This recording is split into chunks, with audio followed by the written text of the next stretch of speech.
air hitting my face, I smoothed back my hair as I drove, wishing I had pinned it up or ponytailed it. I was exhausted and vowed to sleep wildly and deeply as soon as I hit the bed. I was so tired from shopping with Mom, Lillian, Catherine, and the sisters, followed by gift wrapping at the senior Cannon estate for the recipients of the hospital's charities and the inpatients in the children's ward. After that was accomplished, everyone went home. I went to Catherine's kitchen and tried to pay attention as Maria, her cook, attempted to teach me to make cinnamon rolls. Marcus loved those damn things, and whenever Maria made them he practically knocked everyone down to be the first to get to them, kids included, if he didn't pick them up and physically move them out of his greedy way.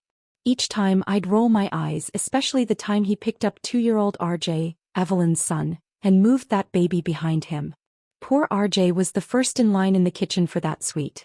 That time I pretended I didn't know the man until he picked up RJ again, dropped him on his lap, and they ate their treat together and chatted.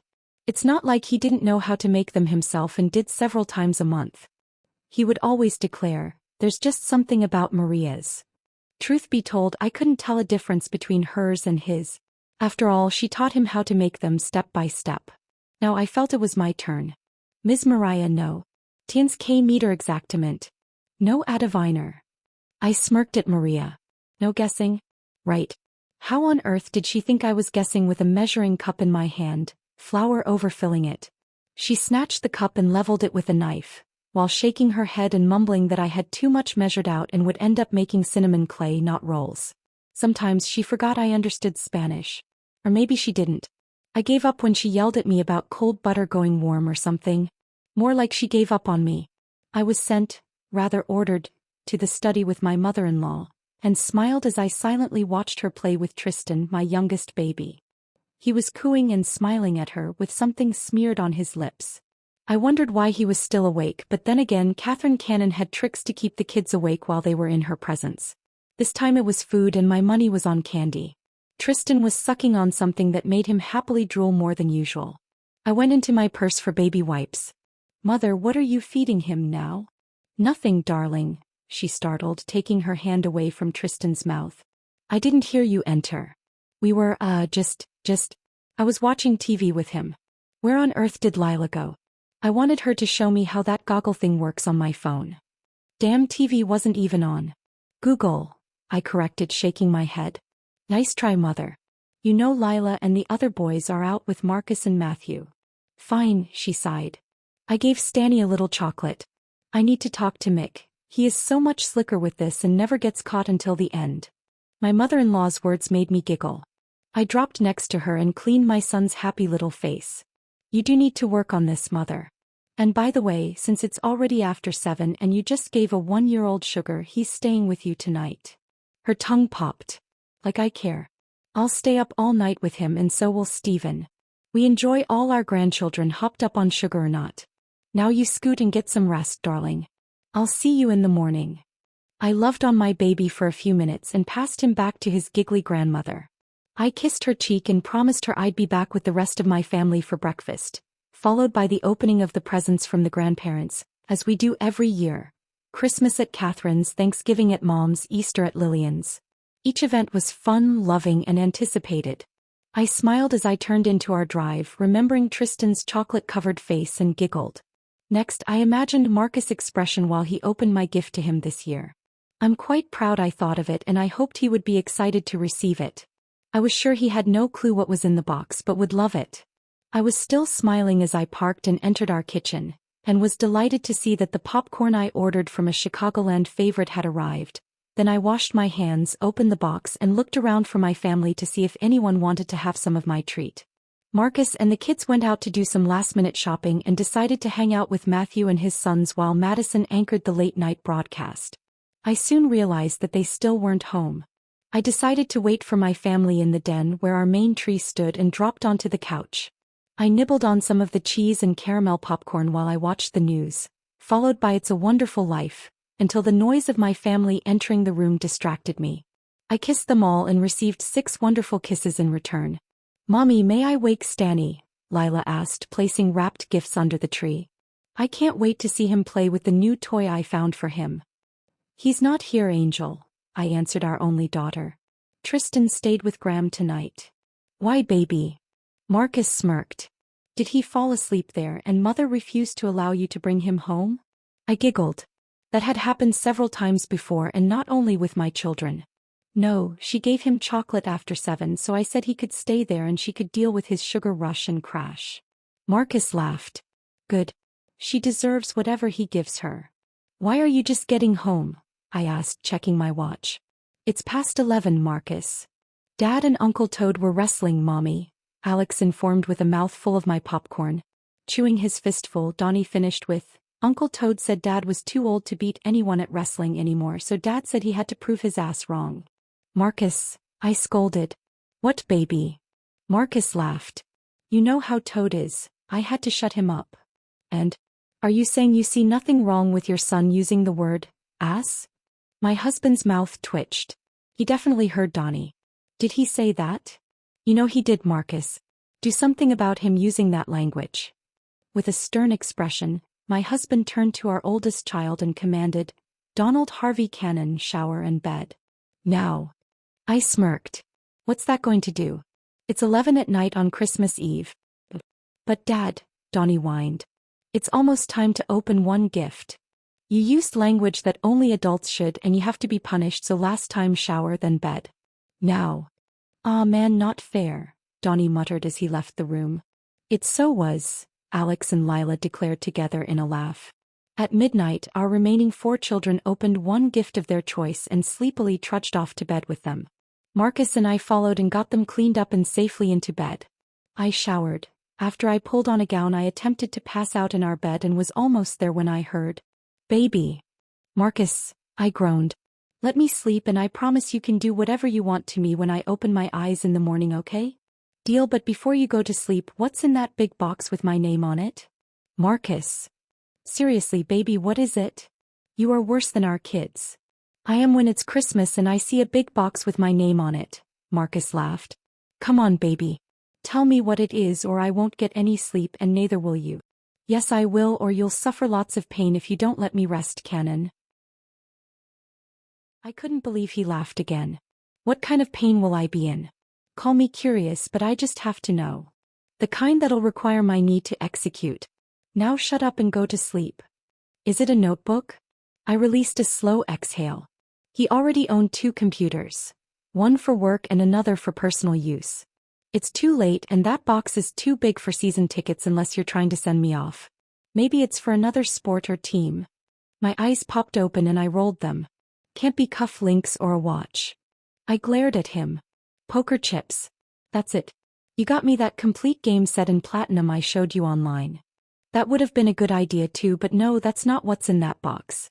Marcus, I swear if you don't let me sleep, the next time you see me naked will be when Tristan starts preschool. He swallowed hard. Next, there was a long, exaggerated yawn. I'm so tired, baby. I need my sleep. Looking forward to being inside you in the morning.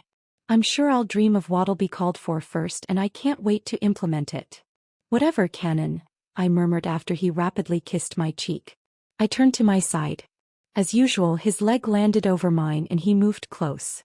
But don't worry, I'll make sure you have as much fun as I. Giggling, I cooed. Aren't you a giving man?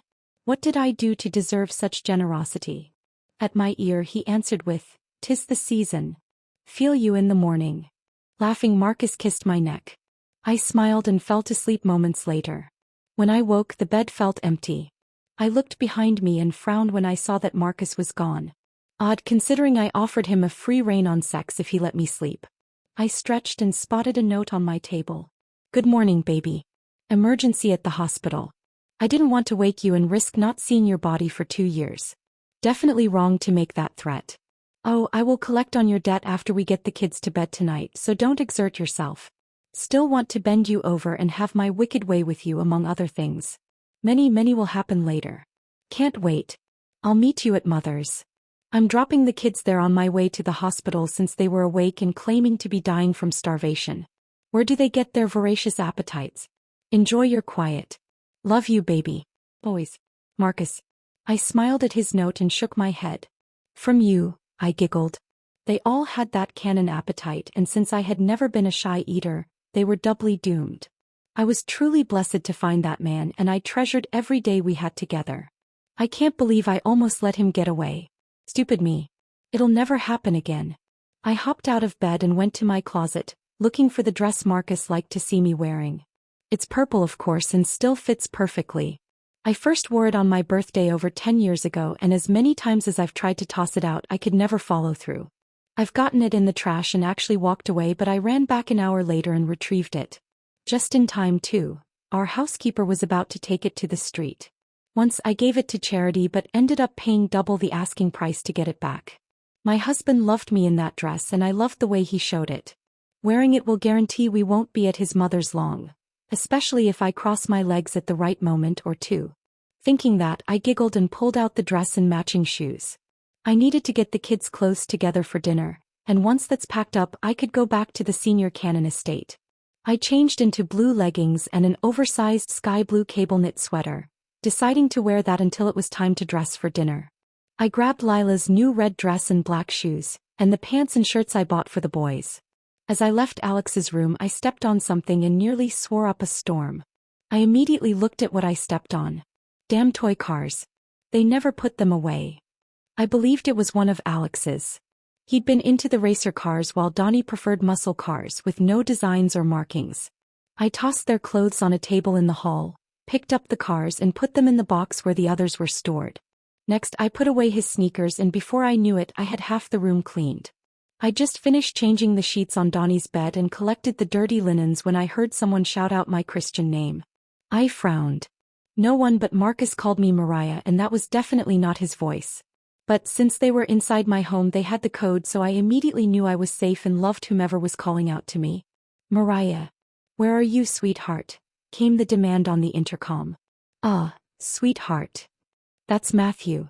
He's the only one who doesn't use that system, preferring to call out in his voice. I frowned at hearing him through the thing and pushed the button to answer his summons. Donnie's room, I informed. I'm heading for the laundry area though.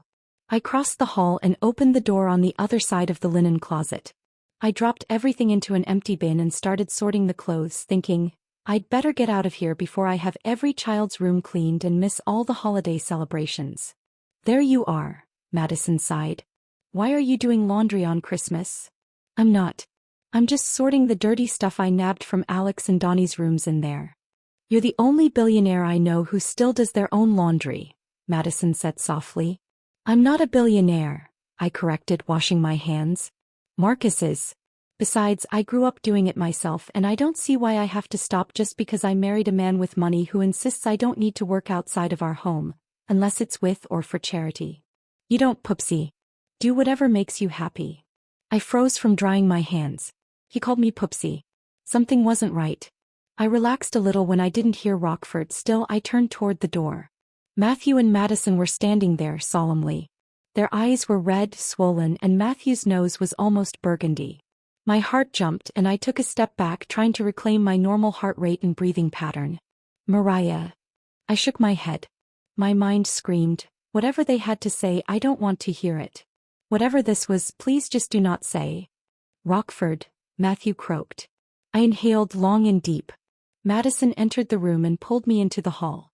She silently walked me into my bedroom, and I slowly lowered onto the bench at the foot of our bed.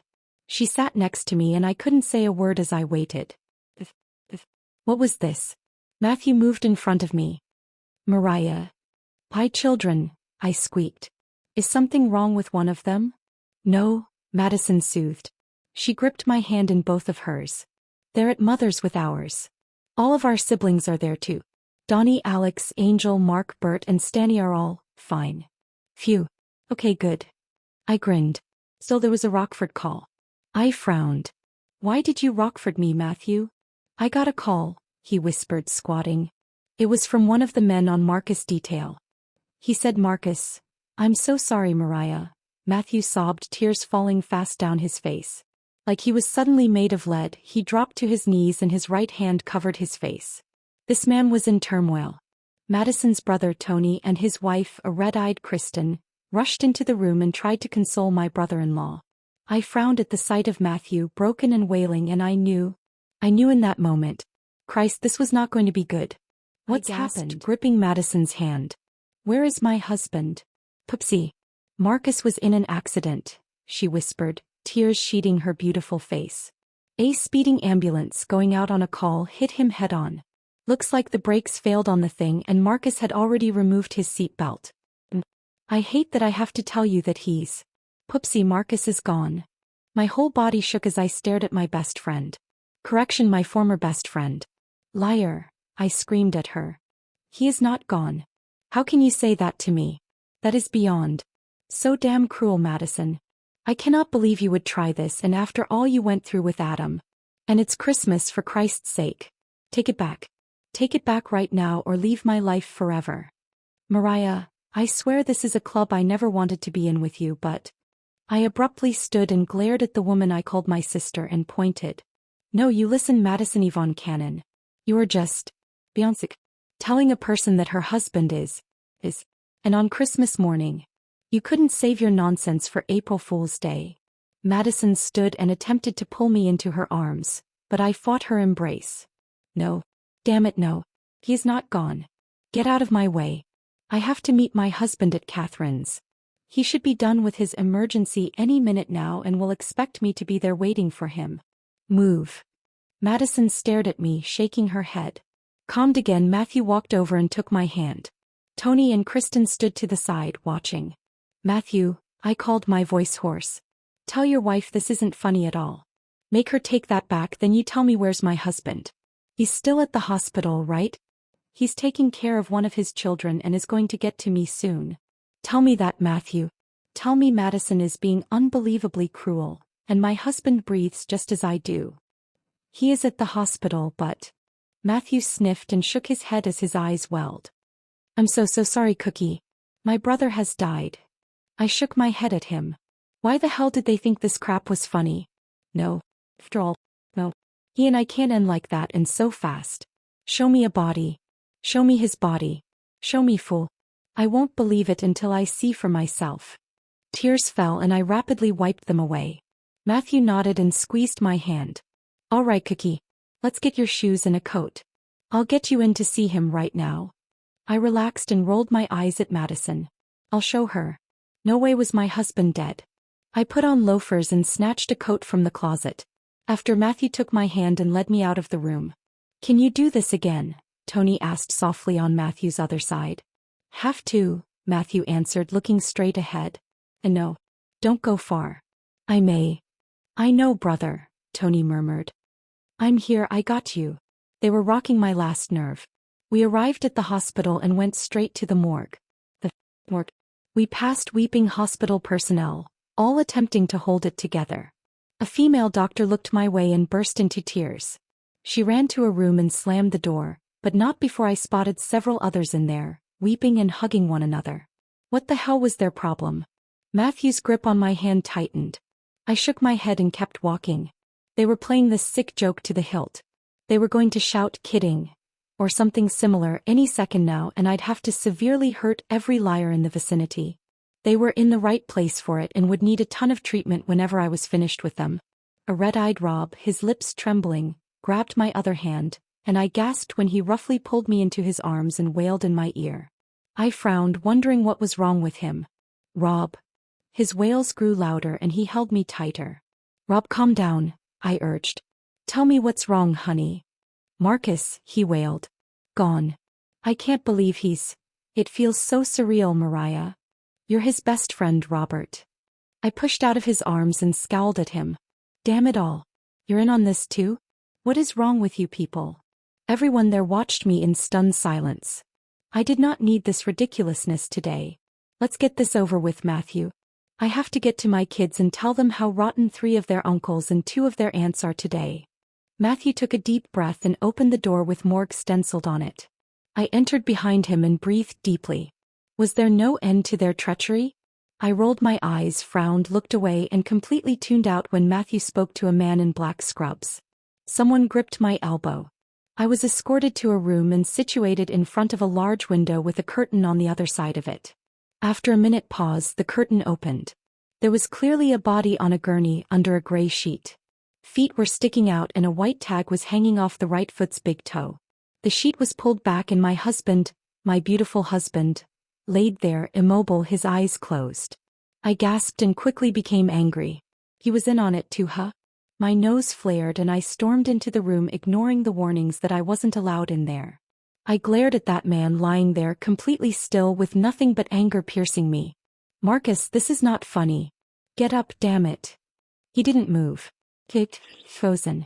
Marcus, I shouted, now irritated. Marcus, I swear.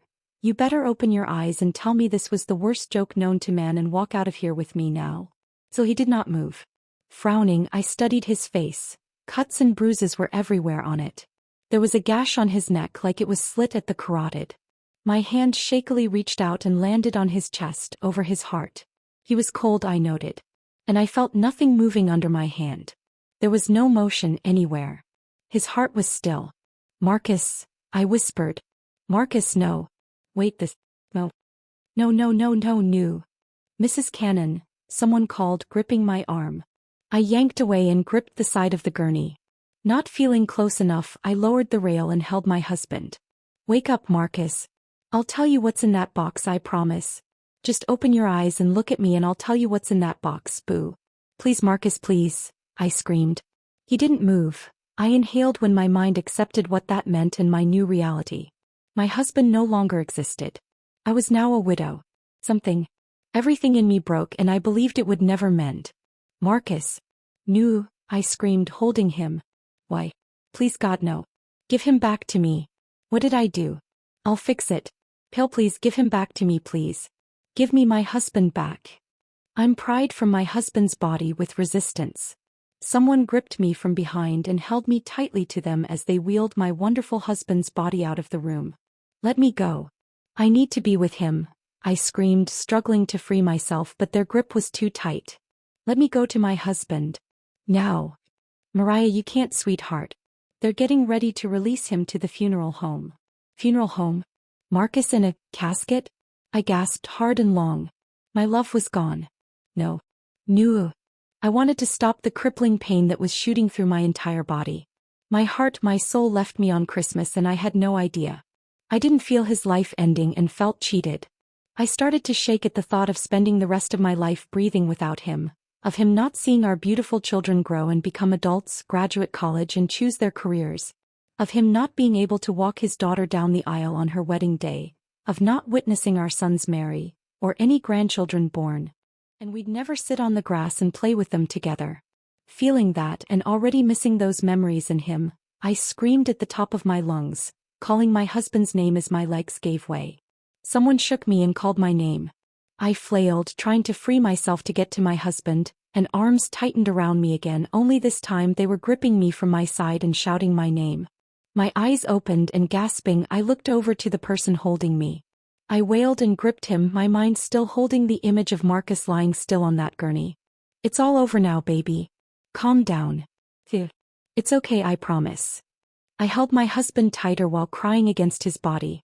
Frantically, I pulled back and touched him everywhere, making sure he was real, alive. I checked his face, neck, and heart.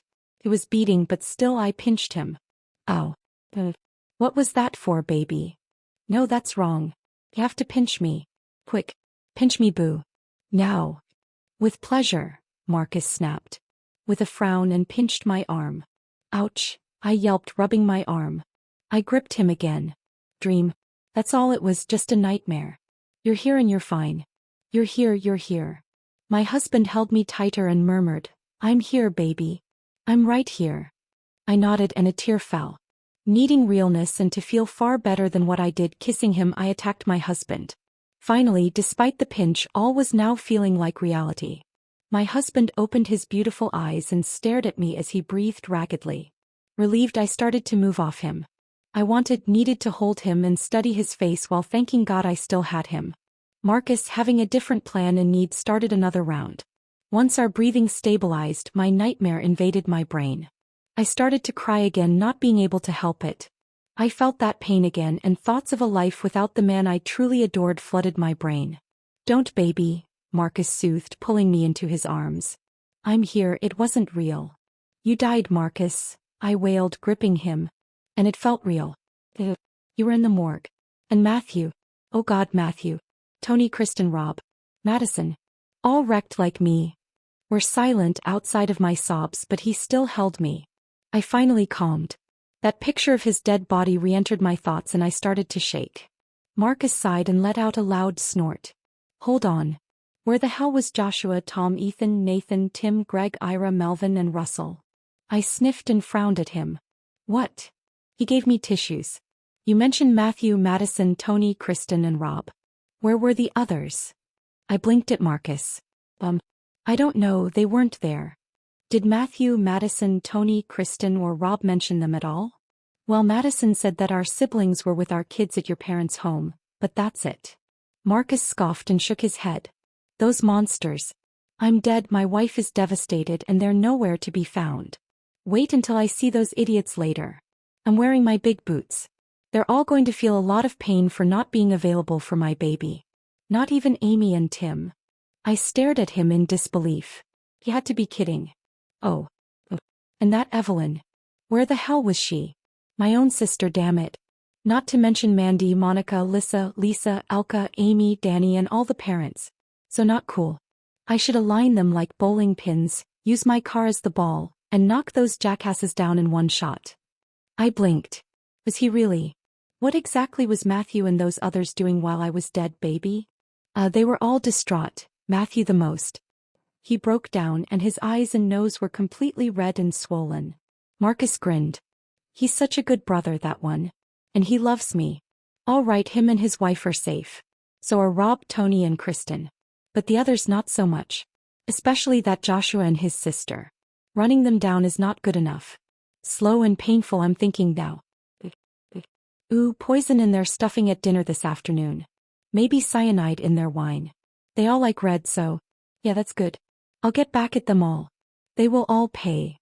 I gasped. Marcus, stop. If it were reality, they'd all be as red and mournful as Matthew and Madison, you know that. It was just a dream, boo. My husband smiled as he caressed my cheek. Exactly, baby, it was just a dream. Try to put it out of your mind and keep telling yourself that I'm still here and it's not time for either of us to go yet. I'm here and by your side and I always will be, even in death. He's right, it was just a dream. Marcus was alive and next to me and made sure he would be through eternity by securing burial plots for us a few days before. I nodded, loving him impossibly more. I sighed as I stared at him, believing my exhaustion, and that maudlin announcement about burial plots is what fueled the nightmare. I told him that I had no wish to think of such morbid things and never would, but I was grateful for the forward thinking. So after our talk was over, I thanked him and made him promise to never bring the subject again. I kissed Marcus and pulled him to the bathroom. We showered, had a little more fun in there, and in fresh pajamas with clean sheets on our bed, I cuddled into my husband when we laid down again.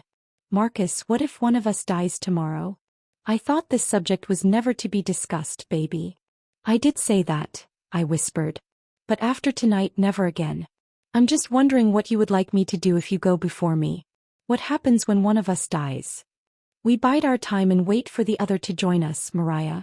If I go first, my soul will wait for yours, but while you're alive, live your days happily and fulfilled. That's what I want. You mourn me, then you move on, but I'm claiming you again as soon as you cross over. Your second husband will just be out of luck in the afterlife. And he better not be Wexler. Anyone but him, baby. That made me giggle. You do the same. Marry and be happy until you can join me. No, there will never be another Mrs. Marcus Cannon if something happens to you. That title is yours and will only be yours until Mark marries. I smiled and held him to me. I wouldn't want to be anyone else's wife anyway.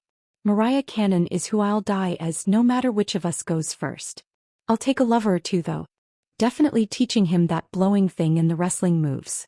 He smacked my backside and chuckled. I love you, baby. I love you, boo. Good. Now go to sleep. Don't think you're going to renege just because you forced me tonight. I'm getting my way with you in the morning. Forced you, I screeched. Yeah. Are you kidding me, Marcus? Maybe I am, maybe I'm not. I smacked his chest, turned to my side and smiled as I waited for him to curl into me. He soon did and released a relieving sigh. I gripped his hand at my waist and closed my eyes, hoping the morning would arrive fast, and wondered what he had in mind, what he was planning to do to me when we woke. I thought of everything we've ever done and grinned. I couldn't wait. Where's that purple dress, baby? I want to see you in that tomorrow. And cross your legs often. I don't think you know how insane that action makes me when your sexy legs are bare. I was glad that part of my dream was accurate. Smiling, I decided I would drive him insane and was sure he'd make me pay for that when we got home. Thank God. Seriously, baby. What's in the box?